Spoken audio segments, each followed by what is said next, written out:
Well, good morning. I actually gave this a title on YouTube. If you check my YouTube channel, it's Sales Tips the Gurus May Not Want You to Know. So that is the title that we'll have moving forward. I hope you had a great weekend, whatever you did. And today's tip is on setting ground rules for a sale. So let me ask you a question. Have you ever had a meeting?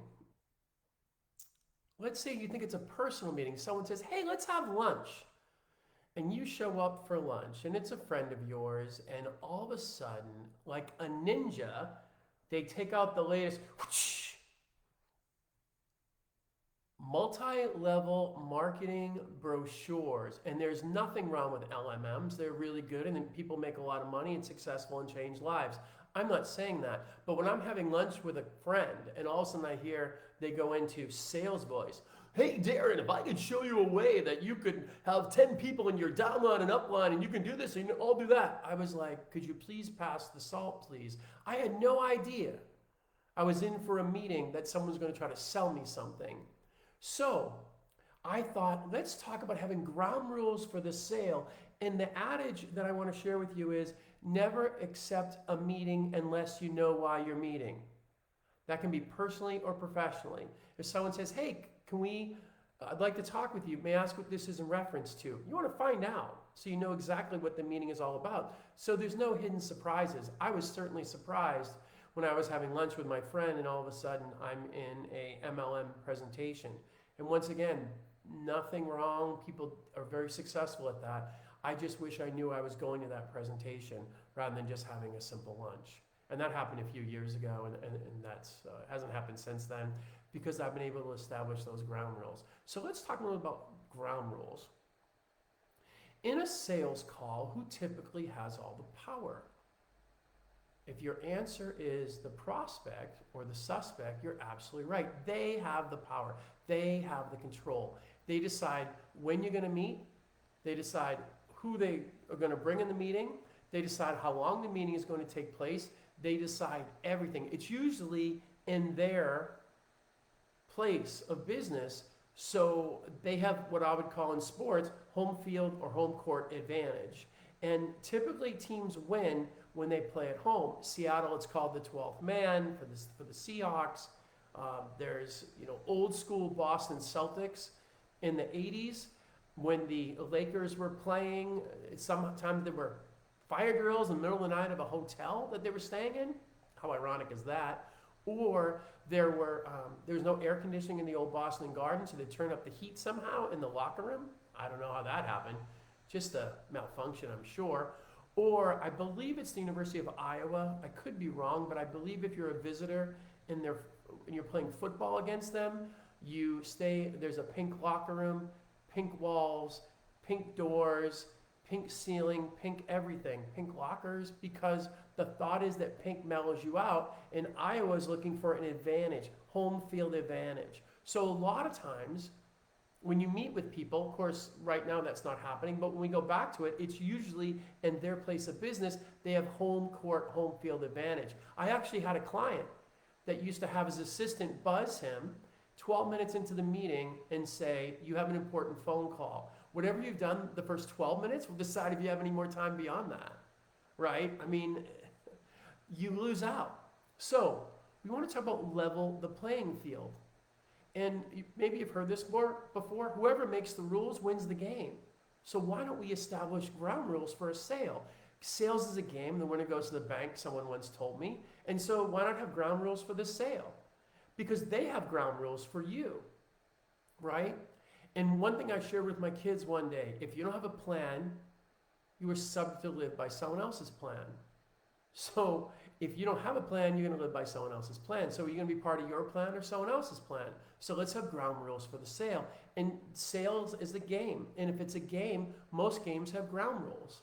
If you're a football fan, the captains will get together before the coin flip and they'll talk about how they're going to play the game. If you're a baseball fan, the managers come to the center of home plate and talk about how they're going to play the game. If you're a boxer, the boxers, the combatants come to the middle of the ring and talk about what's legal and illegal, and so on and so forth.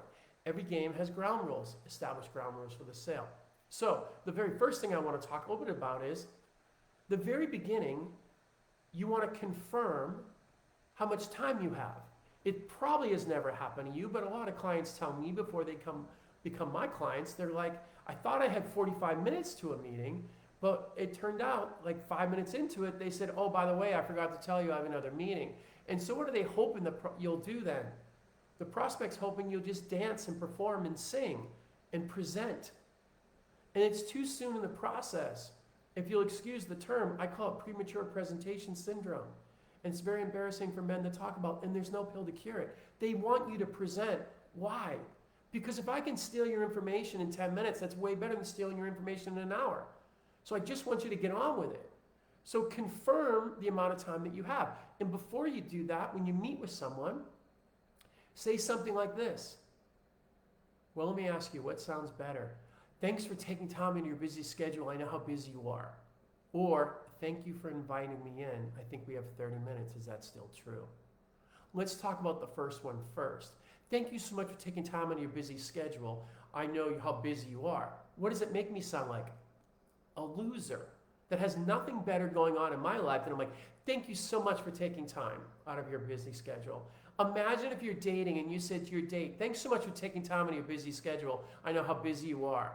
That means I don't value my time. That person's going to look at me with no respect. Whether it's business or personally or in family.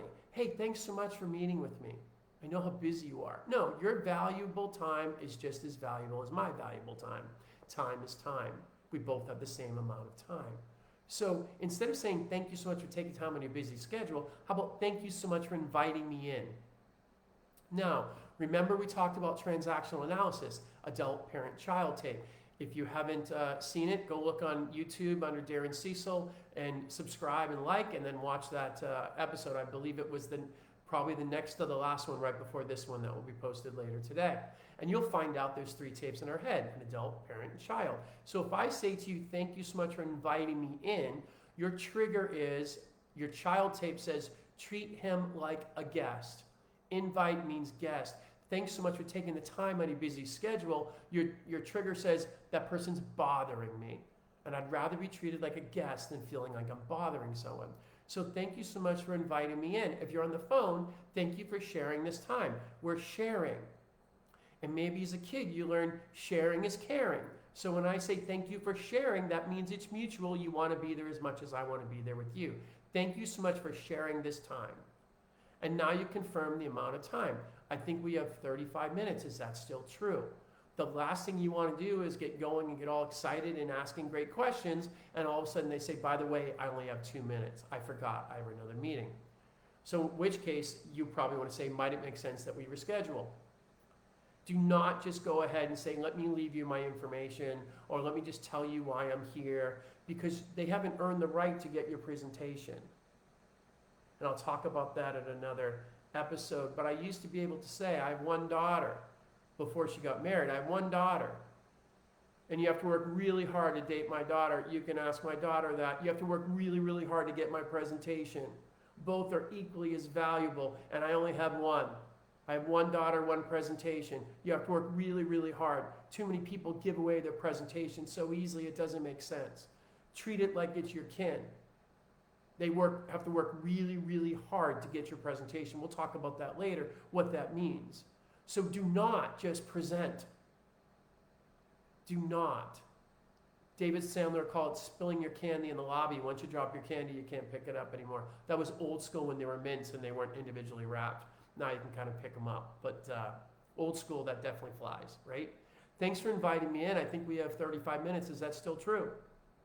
Now, here's the last part. There's more of it, but I'm just going to cover the last part because sake of time. You want to confirm you're going to have an outcome at the end of the meeting. So you talk about ground rules. Hey, if this doesn't make sense, would you feel comfortable telling me no? And they'll get puffed up. I'll tell you no all day long. Why? Because there's no place in their life that someone says, you get to tell me no. So when they feel that, they go, yeah, bring it on, buddy. Right? I'll get to tell you. They say, yeah, I'll tell you no. And you'll say, great. And then you can say, you know what? We're not all things to all people. If I don't think what I have will bring value to you, are you okay if I tell you no? Now, you want to feel like it's a date where both sides have to perform. Now that happens because they're thinking to themselves, why would you tell me no? And if they say it, well, why would you tell me no? You would say, have you ever been through, have you ever bought something from a salesperson and you felt like you were bamboozled, tricked, swindled, whatever word you want to put in? They'll say yes. And you say, well, how'd you feel about the salesperson? How'd you feel about yourself? You say, well, I didn't like either. Yeah, that's happened to me, and I made a commitment. I will never offer anybody anything unless I think it's going to bring value to them, solve their challenges, etc. You see how much credibility you've just established by saying that? And if they don't say it, here's what's going to happen. In their back of their little kid mind, because of transactional analysis, their child tape says, I don't want to get rejected. You say, hey, if it doesn't work, are you okay if I tell you no? They're like, well, why would he tell me no? So the rest of the meeting, they're going to sit there thinking how they can work with you. It's a game changer. It changes absolutely everything. And then the last part is, if it makes sense, would you feel comfortable telling me yes, you'd like to look at next steps, and we can look at next steps together. What you don't want to have happen is to think it over, because to think it over means no. My son was 2 years old. He said, Mom, can we go to SeaWorld? She said, let me think about it. He burst into tears. He said, no, Mommy, think it over means no. He went on the radio and did a radio commercial for me. He talked about what that was, and then he said, even a 2-year-old knows that think it over means no. Why don't you call my dad? If you're getting a think it over, it's a no. So do not accept the think it over. It's a yes or a no. And you can't expect someone to be held accountable to standards you didn't ask them to be held accountable to. So if you don't tell them they're going to tell a yes or no, then don't expect a yes or no at the end of the meeting. Right? You have to establish those ground rules. Now, I had a client that said, I really like the first no, but I'm uncomfortable with the second no. I said, do me a favor, try it and talk about it next week in our year-long training. And he said, okay, and he came back and he said, well, here's what happened. It was a husband and wife, and he said, are you okay, would you tell me no if it wasn't a good fit? And the husband goes, oh, I'll tell you no. He goes, great. And he said, we're not all things to all people. If I don't think what I have will bring value to you, are you okay if I tell you no? And the wife said, you would tell us no? That's the most honest thing I've ever heard. When do you have someone says about a salesperson, that's the most honest thing I've ever heard, right? It's a game changer. So at the end of the presentation, the salesperson said, what would you like me to do next? And the gentleman said, we want to buy this from you, but will you sell it to us? Hear that. Will you sell it to us? And the salesperson said, do you want me to sell it to you? And he said, yes, but at the beginning of the meeting, you said you wouldn't sell it to us if we weren't a good fit. So we've been trying to answer these questions as honestly as possible so you would sell it to us if we wanted to buy it. That changes everything. Then here's one more. A client of mine, very attractive woman, called me from the restroom and said, I'm in the middle of a meeting and you have to talk quietly. I'm like, why do I? She said, I'm in the restroom. And I said, but I'm not, you are. I said, what's going on? And she said, here's what happened. I had a meeting with this gentleman and he said, I want to sign a deal with you. It's strictly platonic, but I want to do it in Paris for 6 nights. And she said, I had to excuse myself to use the restroom, I'm calling you. So I'm like, oh, it's phone a friend. I love this. So I'm on Who Wants to Be a Millionaire.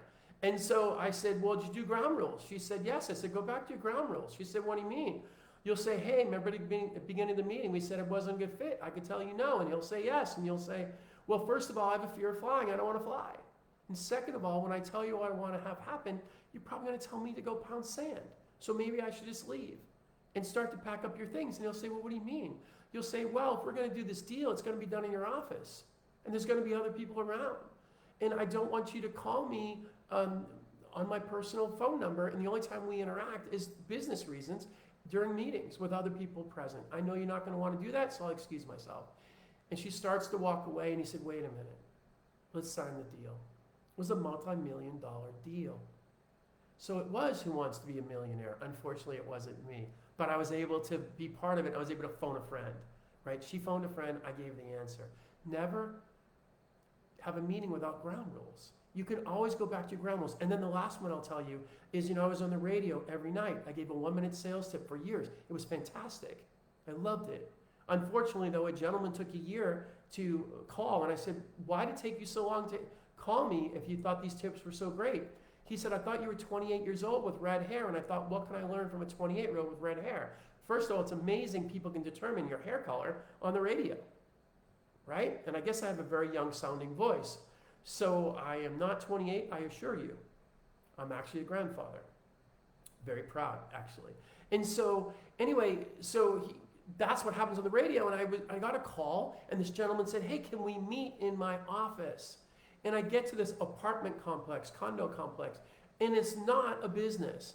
And I get there, and he says, I really enjoy talking on the, hearing you on the radio every night, and my pleasure. I did the ground rules, we start talking, and for some reason, remember the movie Sling Blade? He sounded like the character in Sling Blade, Billy Bob Thornton. And he's like, I really enjoy listening to you on the radio. And I'm sure he didn't, but that's what I heard in my head. And all of a sudden, I got stranger danger. Stranger danger. And he said, would you like something in the refrigerator? Help yourself. And I thought if I opened the refrigerator door, I was going to find the previous consultant laying in there, being in there. So I thought, you know what, this is not a good fit. I said, you know what, I don't think we're a good fit. And he said, why not? I said, well, based on the ground rules we talked about, I get to tell you no, you get to tell me no. I just don't see what I have is going to solve your challenges. He said, no, I think it would. And I want to say, no, you're scaring the hell out of me right now, but I didn't want to do that. So I said, you know what, we're just not a good fit. And I ran out of there. And I made a commitment, I'm not going to meet at someone's home, especially in an office condo, a home condo. You see the power of the ground rules? I'm sure there was nothing going on. I'm sure I was overreacting, but I get to live another day, and I'm not a consultant in the refrigerator.